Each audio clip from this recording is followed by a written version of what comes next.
Afternoon, coaches. Welcome to the Daily Sport Locker Room podcast. We're back again this week. Bit of a break last week. There wasn't an awful lot of football on last week, so we've got Ryan back this week and Daniel. Great to have you on, lads. I suppose, boys, an action-packed weekend. Football everywhere. Some of the results in the Tailteann Cup probably got sort of overshadowed by a large part of the Sam Maguire stuff that was going on.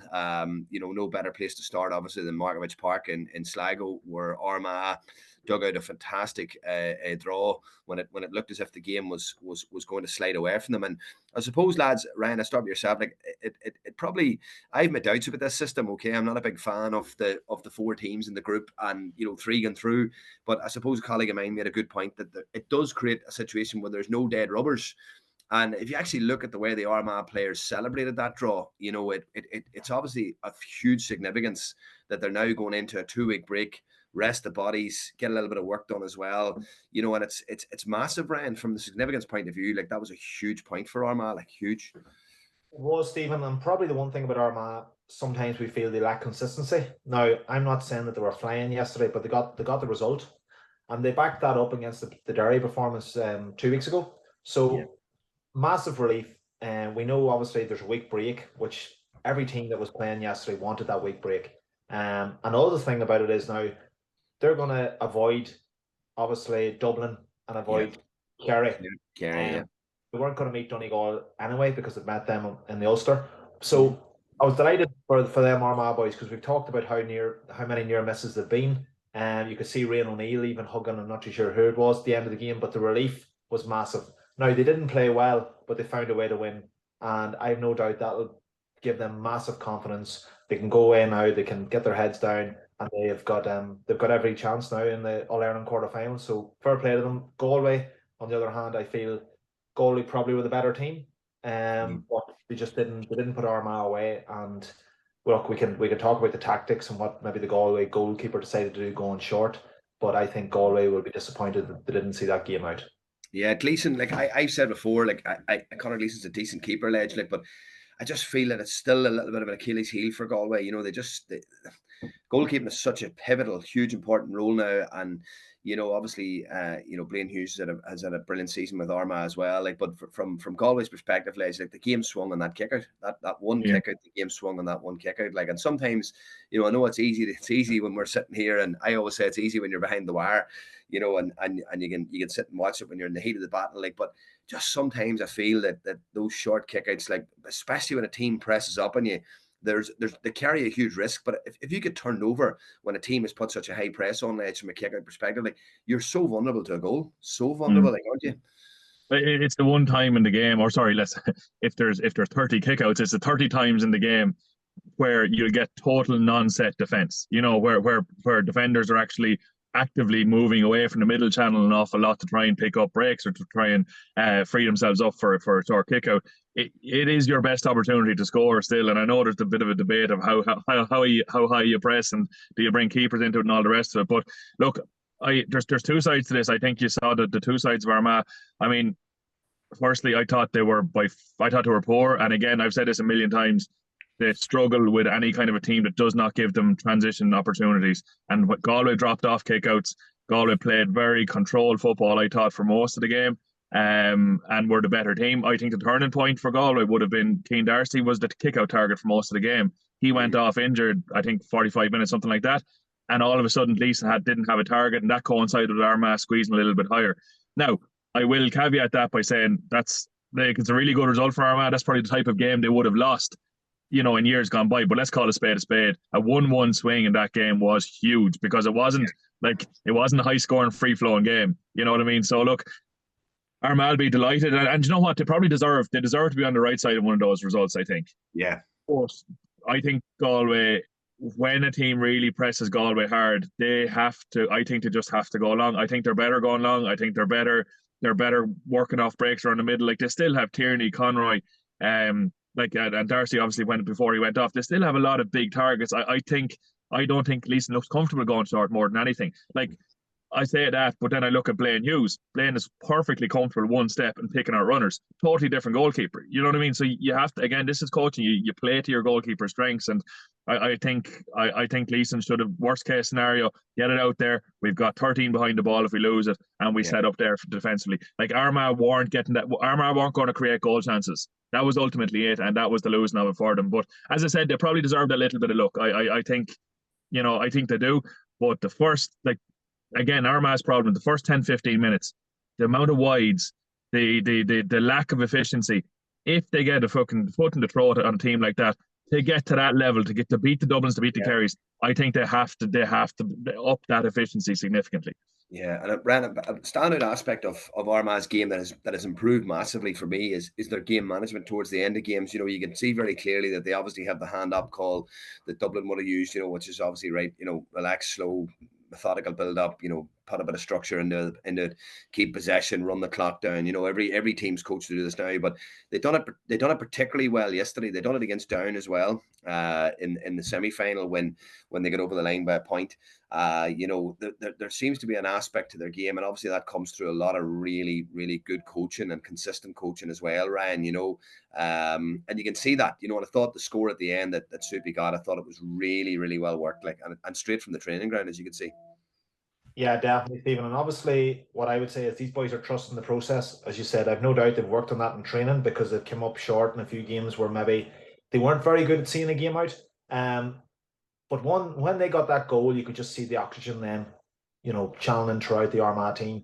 And I thought their composure from that point, considering they were still playing against the breeze, I thought from that moment on, Armagh really managed the game very well. That score at the end was excellent, as you said. So look, credit to Armagh, they got a sniff and they took it. Now on the flip side of that, I know Dan has mentioned the size that Galway have around the middle. They had the breeze at that stage as well. They have size. It's not like Armagh were going to outfetch them. I can't understand why a goalkeeper doesn't just say, you know what, bang at 60 yards and hope for the best. Even if they lose the break ball, as Dan says, Galway were very well set up. It never looked like Armagh were going to get in, and Armagh needed a goal to get back into that game. The other thing is, if it breaks one way or the other way, a Sheehan Mulcher and Matthew Tierney comes onto a loose ball with Armagh pressing up, and all of a sudden, portions of space. That's the game. Them boys will hammer straight through, and that will potentially be the game over. So he gave away the goal, and he gave away another short kick out shortly after that, where I think Armagh got a point. But as you said, once Armagh got a sniff of it, there was probably still 10 plus minutes to go. I thought they managed that game really well, and that shows exactly trust in the process and the work that they're doing on the training ground. Yeah, and those clutch moments, Les, coaching clutch moments, it's a massive part now, because with games don't really open up until the last 10, 15 minutes now. You tend to find a lot of these games, and moving forward as well, I think you're going to see a lot more attritional games, particularly now that we're in knockout stage now. Maybe the group stages, you can be a bit more loose, you can be a bit more open.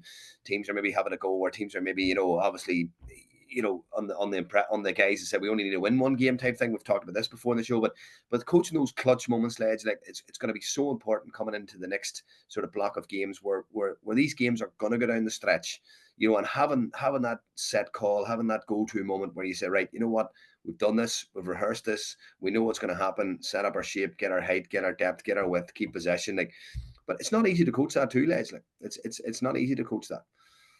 Well, what I would have always found is with kind of trying to coach those in-game scenarios, sometimes that can be a little bit slow. And I know as a player, you want kind of intensity, you want the train to be bang, bang, bang, bang the whole time, But I suppose the good side of having these games so close together, Tuesday night, Thursday night post game, where you might have another game coming up that weekend, you can slow the session right down. You can work for maybe 90 seconds of high intensity. You can talk through it. You can explain the situation. You can, as you said, recreate a scenario where, right, boys, we're 2 points up. We need a goal.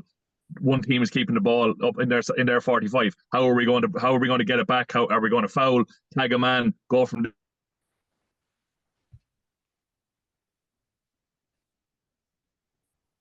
Sorry, lads, can you hear me still? Yeah, you just lost you for 2 seconds there about how you were going to go tag a man, etc. Go on. Sorry, yeah. So you can recreate that scenario, or you can be like, right, boys, we're 1 point up. There's 3 minutes left in the clock. Possession game for that 3 minutes. Can we hold on to it? How do we see the game out from there? Those kind of scenarios can be hard to do sometimes when you're trying to create a real energy and a real edge in training. But when you get the chance to actually slow it down, I think this is the nice thing about this format.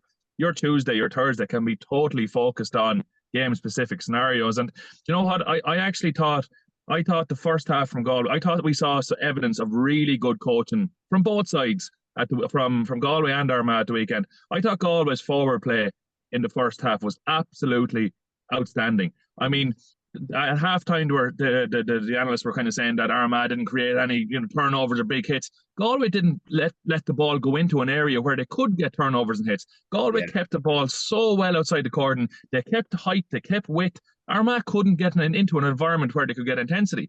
And I think the first half from Galway is really, really impressive. And I was kind of, without Comer as well, I wasn't really sure. But I thought they played fantastically in the first half. And Armagh could probably learn a little bit from them in that sense, because I think that's what Armagh are missing at times. But the last 15 minutes, I thought Armagh were excellent. Their game management was really good, and probably Galway could learn a little bit from them in that sense, But it's sometimes those game scenario situations, you really have to slow the training session down. And some players don't like talking through things that much, but you have to kind of get to the nitty gritty of these things, because ultimately, as you said, how many of these games over the next 5-6 weeks are going to come down to last plays, are going to come down to game management? It's going to be, as you said, it's going to be attritional, and I guarantee you, some game is going to be decided by poor or good game management at some stage, a big game, Yeah. And I suppose just to back up there, lads, what you've said about Galway, Ryan, it's an interesting one. Galway's championship record so far has played 6, won 5, drew 1, but yet they're not in a quarter-final. And it sort of makes it does open it up, the format to be a bit farcical, in that Derry have played 4 championship games, won 1 against Westmeath and lost 3, and are now still at the exact same stage of the competition as Galway. Do you know what I mean, Ryan? And Galway have been mainly impressive post-National League. Obviously, they had their injury worries. Ledge has talked about how well they're coached. They are well coached. John Dively obviously is a brilliant coach. I've had John up here in school coaching.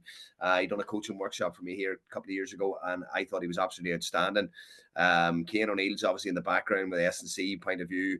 Obviously Poddick has been there now 3-4 years. The real stamp on things, but the quality of football they have, Ryan, as well is quality. But what's your take on that? Having played 6 games, not lost a game, won 5, drew 1, but still not in a quarter final.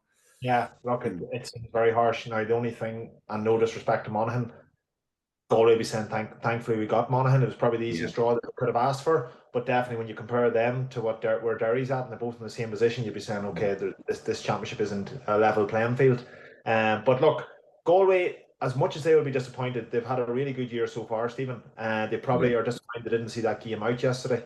Now, just touching on the goalkeeper, we don't want to point the blame to one man, but that's probably an example where stats and stuff now, they're sometimes maybe overran. Like, you could look at that game and say Gleeson he had 30 kickouts and he got 28 away. But the 2 that he didn't get away was potentially the difference in the game. It was 1-1.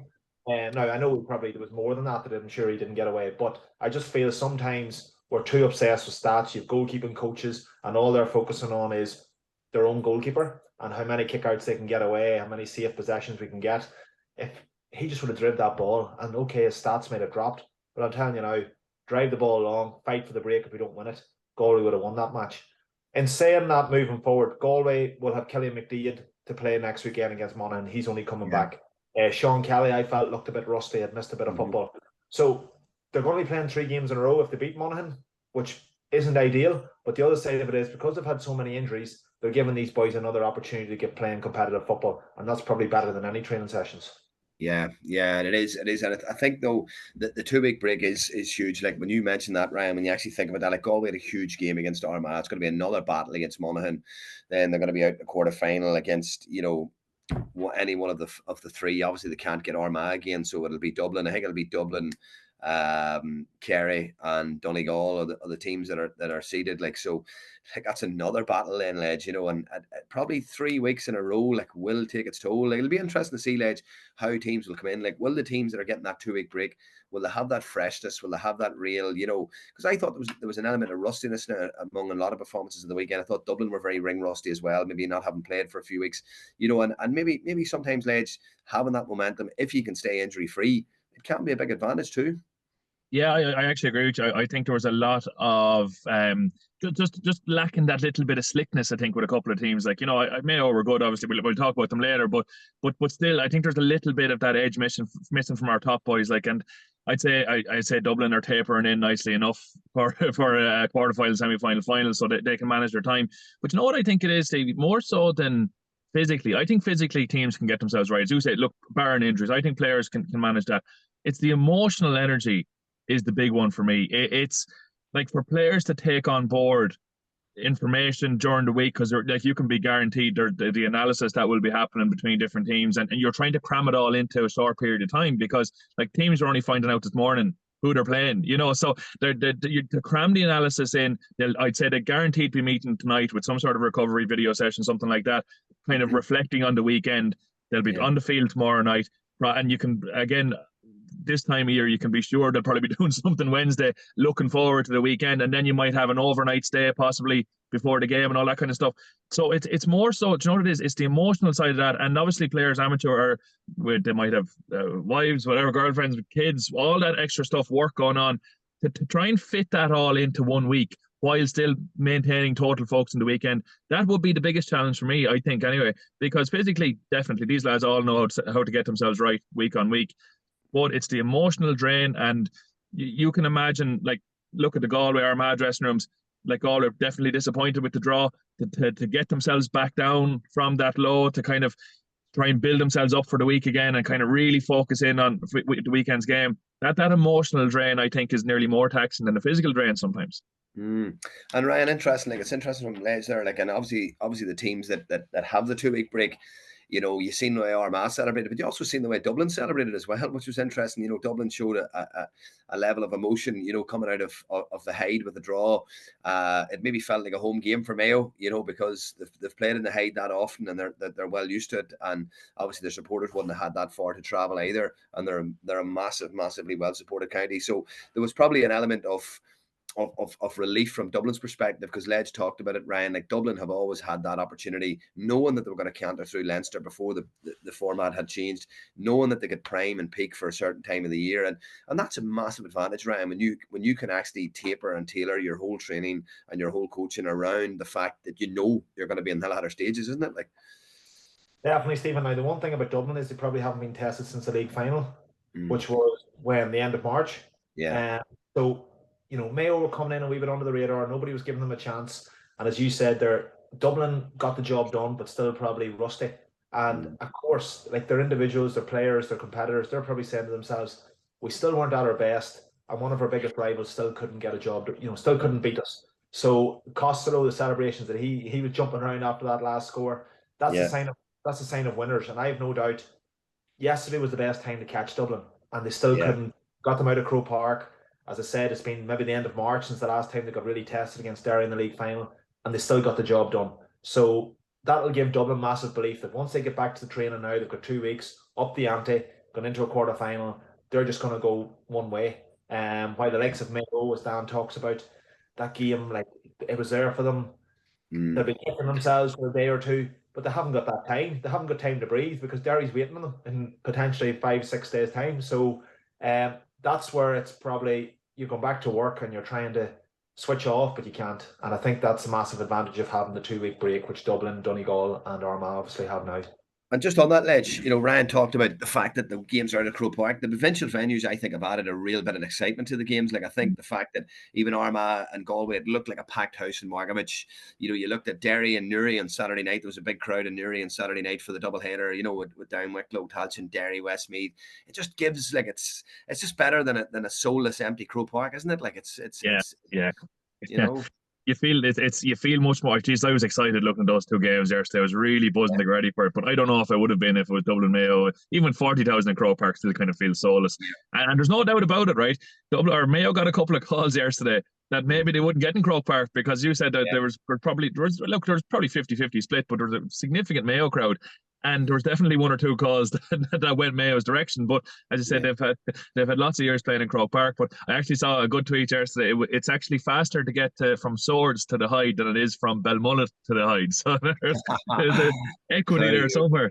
But come here, I'll tell you something though about Mayo, that I think they need to stop fucking patting themselves in the back, because in the first half, that game, like, they were primed for that game as far as I could see, right? And in the first half, they had opportunity after opportunity to show a bit of killer instinct, Go and beat Dublin. And I think Dublin are pricking around a small bit. Like, they're playing this man-to-man stuff on kickouts. They're not really defending collectively. You will see Dublin playing a totally different system when you get to semi-final and final stage. I put my house in it. They're just going saying, look, we don't need to show our hand. We're just physically superior than most teams. We have enough good footballers to go out and play a bit. Like, even look at the kick-out stuff. How did Cluxton just lump down on top of Kilkenny without too much thought? I mean, they're just tipping away. But I'm really disappointed in Mayo because, like, Stephen Cohen going through there for that goal opportunity. Fuck me, like, pass it one to the left and you hand pass it in and you're winning by 4 or 5 points at half time. Like, it's just the same story with Mayo. And I thought they were very good in a lot of patches, but they seem happy to just be competitive. They seem happy just to be good. Like that last score, right? And again, we talk an awful lot about the do you drop off kick the last kick out, or do you push up, or what do you do? Like, as far as I could see on the sideline, McStay was waving his hands backwards as if to drop to the 45, and Mayo pressed. I have no problem with Mayo pressing, but fuck me, you do not let a clean catch on a press like that. That ball has to go to ground. Or worst case scenario, Kieran Kilkenny has to go to ground. You cannot allow a clean catch and them to walk down the field. Like, it's unfortunately it's classic Mayo, and it winds you up a little bit because you're like, they did so much right and they worked so hard, and then they're just so inefficient when they get the opportunities. Just to back you on that, right? Just to back you on that, and it's an interesting one. I think referees are starting to do this as well. 4 minutes of additional time, right? And there's a kick out with 20 seconds left. If Mayo drop off the kick out and they give Dublin the ball and Dublin have a slow period of possession and Mayo filter back, referee now is not going to play on to give the team, because I've seen games recently where referees have said, you've had your chance to get a shot away, you're not getting your shot away, final whistle's gone, and teams are frustrated going, oh, but we're on the attack. It doesn't really matter anymore, because I think, and the slower the play is and the more structured the play is, then the likelihood is the ref's going to blow it. And that was a perfect example, Ryan, yesterday for Mayo, just to say in the last kick out. McStay, what Daniel says, right, it's very interesting because Liam McHale, his brother-in-law, whatever, who left the management team, said there wasn't really joined up thinking, there wasn't that clarity in the management team. You can obviously see that something's not fucking right, because if you have a call coming in from your manager said drop, because he was waving them back, and then you can really see his disgust at the fact that we're pressing, like, and you're going, why are you pressing against probably the most physical, athletic team in the country, with the likes of McCaffrey? Like, it was McCaffrey actually who got the score, wasn't it? Was it McCaffrey? Set it up. Set up the score with a fast break. But madness, Ryan, you know, whereas if you drop off and you play that 30 seconds out, make a couple of cynical fouls, job done. Well, Stephen, exactly. A couple of years ago, they nearly would have always played until the ball went dead. But as you said, there, referees, if you're messing around the middle trying to work the perfect score, referees will blow it up. The other thing is, I understand we give out about Armagh in the Ulster final, dropping off kickouts, but there was about 5+ minutes to go. And the thing about Donegal is they bring Patton out to join the play. For instance, he was the one that played the last pass to Oran Johnson to kick that wonder score to outside of the boot. Dublin don't really bring Cluxton out. He's not like a Lynch of Derry either, who comes out the pitch and joins it, and eventually they'll find the overlap. So they had 20 seconds, drop off, make it a battleground in that middle third, and over and back, the referee will have blown it. Yeah, it's crazy. And the other thing is, there's no doubt Mayo have talked about these things in training, so it does make me think McStay is maybe saying one thing, and Rochford or whoever else is in that backroom team could have been going. There could have been a Buckley maybe doing Mariska up the top side saying, press. Yeah, there wasn't clarity, because Mayo footballers, they're not silly. Like any other team watching that game would say, why are these boys not dropping off? But obviously that was something that they've worked on the training ground, and they decided we're going to continue to be aggressive no matter what the circumstances are. Yeah. And two draws shows, you know, the competitive nature of the games and how important obviously the games were to both teams, you know, or all four teams.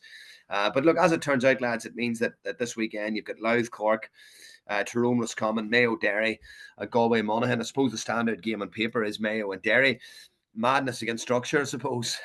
You know, the Mayo madness against Derry's destructive defence, and you're sort of thinking to yourself, after watching Saturday night, I thought it was a very disjointed Derry performance, Ledge, on Saturday against Westmeath. It wasn't overly impressive, but they needed to get a win. You know, I think even for their confidence, Mickey Hart came out very defiant at the end of it. You know, very, very much, you know, taking the stance of, does that look like a team that's not playing together, etc. You know, and it was a real fighting back talk from Mickey, but Mickey's going to Mayo this weekend, Ledge, and it's going to be a real significant battle, especially in Castlebarley.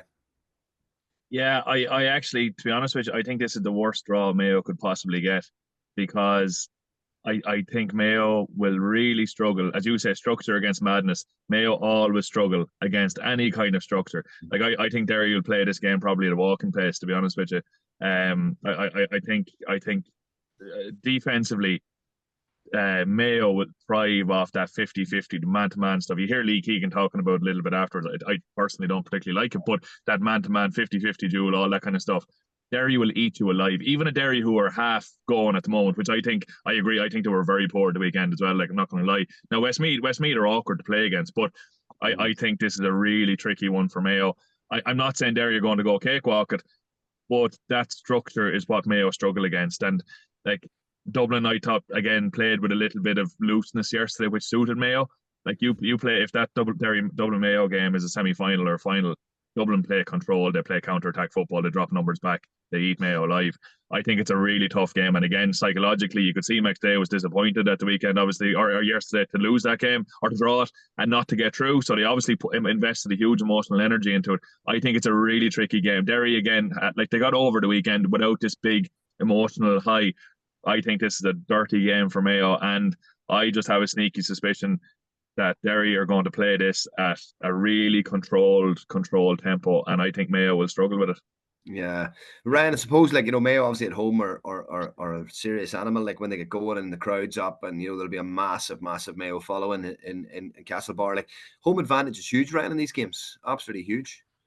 Yeah, it is, Stephen. Now, the one thing I would say about sorry, I just cut off there. Home advantage is used, but the one thing I would say, if Derry are on form, they're the masters of controlling the ball. And one way you take home advantage in the Mayo noise and Castlebar out of it is if you own the ball, then you can't do much damage to you. Suck the energy out of the game, more or less. Yeah, just take it, as Dan says, nearly just take control of the game. And Mayo are best when it's chaotic and it's frantic, and they get the crowd behind you and they get a high squeeze on you. Derry are very good at getting their own kickouts away. Now, Mayo love going at the high press, but in fairness to Lynch, he is excellent at getting it away. On form, you would have to say Mayo are favourites. I still don't think Derry are, like, they struggled against Westmeath. I thought their performance overall wasn't great. I don't think Derry are in a great place. Can they lift themselves in a week to try and get the spark back for the Mayo game? I'm not too sure. So I still think Mayo should be strong enough to win that match. Yeah, and Louth obviously coming off the back of their defeat at the weekend against Kerry Ledge, their home advantage against Cork, again another team, Cork, like, who just, I don't know, it's like, it was a game I thought they looked dangerous in the first half against Tyrone, and that's two teams that have a lot of structure. Like Louth have a lot of structure, and Cork again are very Mayo-ish in that they tend to play. Now against Donegal Ledge, they sat in deep maybe and suffocated the space and played in the break, like, but just against Tyrone at the weekend, like, I just didn't see that. Well, there's a pattern there that, like, second half seemed to be poor from Cork in general. Like that second half down in Kerry after a really good first half in Munster Championship, they fell off a cliff as well. I actually think you'll probably have, again, this is an awkward one for Louth. Like you remember when we used to play teams, let's say, that used to come up and press high on us and do all the rest, and we were obviously a heavy counter-attacking team. That was perfect for us. But when teams used to come, and Laois did it, Longford did it to us a good bit, when teams used to come and sit back and not really give us oxygen from turnovers and all that kind of stuff, we found it really hard to get into the game that way. I think I think Cork might do something similar to Louth, so I think they'll match each other and they'll mirror up a little bit. This one mightn't be a classic, I don't think. I think this one could be a very tight affair, and it's probably the first game Louth are going in, like, with proper favourites tags, I'd say. And that can be a little bit of a tricky one for them. The big thing probably for them is creating. I thought they did it in the Meath game very well, where they were very controlled, and then for the 10 minutes before half time, they created a couple of really high pressing kickouts and really got after Meath and got a couple of goals that kind of won the game for them eventually. I still think it's going to be a tricky one for them. I thought Cork actually played in patches some decent football against their own, but that was all off turnover ball. As regards actually creating chances on their own phases, not so much. Again, I'd probably expect Louth to win it, but this will be I could imagine a 110-11 kind of scoreline. I don't think it's going to be a wild one. Yeah, and Ryan, I suppose from Tyrone's perspective, like, Tyrone didn't want Derry or Monaghan, and Tyrone have always sort of struggled historically with Monaghan. It's always been a very, very, tense local affair, and obviously a game that's never really separated by much more than a point or two. I would say Tyrone are quietly happy with that draw home to Roscommon. Like, don't think things are great in Roscommon. Like, yeah, they didn't want Derry. No, and Mickey didn't want Tyrone either. Yeah, and look, I felt just to touch on the Tyrone Cork game. See when Tyrone got control of the game, I feel Cork are a bit like Mayo. They're good when it's chaotic and when it's a lot of turnovers and they can hit you and counter with pace and power. But seeing that second half, Tyrone got a control of the game.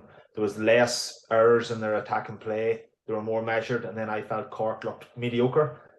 So Tyrone are going to be playing Roscommon. To be honest with you, Roscommon are it's been a poor year for them. I know Davies came out with a few strong interviews. They got the win there at the weekend, and he was saying, "Look, we're in the draw, and we'll see what we'll do from there." So let's see what Roscommon do, because I've no doubt in Healy Park, Tyrone will put it up to them, and I think Tyrone will have enough to win that game. I think they'll get stuck into Roscommon, and they'll make it a dogfight. And Roscommon have struggled to beat Tyrone down in Healy Park. So yeah, we'll see what happens. Yeah. And the last one there, Ledge, Galway Monaghan. I know in previous years you would always have been saying, like, geez, there'll be a sting in the tail with Monaghan and there'll be a big push. But I just think this Galway team seem a wee bit just further down the road than Monaghan. And I think as well, the experience that Galway have, obviously, the freshness maybe of as Ryan talked about, those players coming back in. I think Monaghan will struggle. Yeah, and they were in control of the Meath game as well, and obviously that came down to head-to-head and the points difference. They could have been playing Cork this weekend instead of where they're going. And it's no, I think I think Monaghan will struggle a bit. To be honest with you, they're definitely in a rebuild phase. I think they're happy enough not to be going a whole lot further. Obviously don't be thinking like that, but I don't think I think the ceiling is pretty much where they are at the moment. But it's been a tough year for Monaghan, it really has. But look, that rebuild phase needs to happen, some of that older cohort they have, they've done their time. So look, I think they'll probably be kind of etching towards next year already, Yeah, and lads, I suppose moving on to the Tailteann Cup, there's a few shock results of the weekend. Obviously, Kildare, absolutely. I got a text actually from a player who was playing against Laois this year, and texted me last night and just said he couldn't believe that Laois team had beat Kildare because they were very, very poor. I haven't seen Laois playing much this year, so I can't make a comment. But there's something fundamentally wrong there, Ryan, and Kildare. When they're producing a result like that, and well beaten too, 5-point defeat. And you were eyeing up a possible down Kildare final, which maybe would have been enjoyable for a neutral. But it was a huge shock, Ryan, wasn't it? Huge shock. Huge shock, Stephen. I think, it came back to bite them in the finish. Kildare, the season that they have had. Obviously, the league campaign was terrible. What I would say, even the Tailteann Cup, we thought they were getting going. But realistically, when you take a step back now and look at their group, it was Waterford, Longford, who have been horrendous this year as well, and they beat Leitrim in the last game. And to be honest with you, in the second half, Leitrim were still in that game, got into the last 10 to 15 minutes. So maybe, Kildare were waiting to be caught. And I think for Glenn Ryan and the rest of the players, it was a case of just get them out of their misery and get the season over and done with. But exactly, I don't think Laois are any world beaters, to be honest. So look, for Kildare, a very proud footballing county. It was a poor performance and a sad day. Yeah, and Ledge, you're looking at the semi-final down Sligo, Antrim, Laois. These semi-finals are played in Croke Park, and obviously Tony McEntee came out as Sligo manager with some very, very strong comments about the respect that's been shown, or the lack of respect that's been shown to the Tailteann Cup. There's talk that the games might have been moved to Saturday, and the hurling then moved from Saturday to Sunday. And it does sort of stink a little bit of it's starting to. It's starting to sort of lose its aura, if it even had an aura. But I just feel it's those games on Saturday in Croke Park, would there be 8,000 people at them? Probably not. Yeah, it is losing the aura. And look, you really don't want to be negative about these things from the outset. You want to give things a chance to kind of take off. But there's just a smell of Tommy Murphy about this from the outset. And we knew that how long are RTE going to keep pumping money in to show these games live? How long Croke Park going to keep pumping money in to keep these games live? When it's and that call for to have the two hurling quarterfinals, that's the start of it. You can imagine next year there's going to be a revamp of this now, I guarantee you. And all of a sudden those games will be the whole situation around the Tailteann Cup will look a bit differently. Look, it's I wouldn't be surprised to see it out the gap in a couple of years again, and something different will be there. It's just, it seems like an awful lot of expenses for even county boards that they're having to play an extra 3 or 4 games for no major benefit, 5 games, and that all costs money. That could be 6-7 weeks of costs for county boards. You know yourself, paying for food and paying for physios and paying for travel and all the rest of it. 3,000 euro, they reckon, is an average training session. 3,000, between 3 and 4,000 euro, maybe more for some counties. Like, me, like it's a lot of cash, and I don't want to totally put things down to money because players need games and all the rest of it. But for ultimately for the benefit, like let's say for the majority of teams who aren't looking at this as a stepping stone to Sam Maguire, most teams are just looking to play a few extra games. That's a huge expense, on county boards. So look, it's fallen flat again, and kind of, as I said, we were talking about Kildare earlier, and just to comment on them, like, I mean, maybe Kildare have just finally found their level. Like, I mean, are they number 4 or 5 in Leinster at this stage? Probably. Like, Louth, definitely number 2. Westmeath, probably number 3. Then you're looking at checking the ball between them and Meath, probably. Yeah, so it's funny, Kildare just, and again, this is totally just a random thought you'd have, like, but Kildare just strike me as a group that'd be going, for drink bans and early 2000s kind of stuff, and it's not a good training session unless there's a fight in training, and focusing on all the wrong things as opposed to actually just focusing on, right, how do we set ourselves up better. And it's just an impression you get from them that they're all the focus in Kildare be on the wrong things. And even we remember like bits and pieces that'll be online from Kildare. They have their podcasts and their pages and all the forums and all the rest of the stuff they have. There's a massive arrogance amongst Kildare people about Kildare football. And again, look, that's a big general term, but any experience I've seen of it would be the case. And I think there's huge problems there and we were talking last night, we were chatting, would Davy Burke go back? It'd be absolutely bonkers to go back, because I think there's a real stink from Kildare football, and I don't think that's going to change anytime soon. But as I say, that's water finds its level, and maybe that's where they're at, Yeah, and I suppose, Ryan, looking ahead to those 2 games, Down in Sligo, obviously, Down are obviously red hot favourites here. I don't think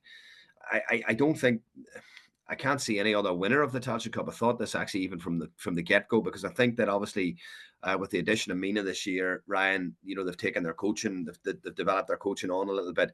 They've got serious pace in their team. They're nearly a good fit for Croke Park, but for some reason their last couple of performances, Croker against Meath and against Westmeath, have been underwhelming. But I do feel that Down Sligo will probably be a very open game of football, and 2 teams with a lot of pace. Sligo won the under-20s last year? Won the under-20 All-Ireland last year, wasn't it? We got the final last year. Yeah, and from having worked in Connacht this year, like, they have a lot of good work going on the region of Sligo, right? Yeah, that's the one thing. The Tailteann Cup has been good for a county like Sligo.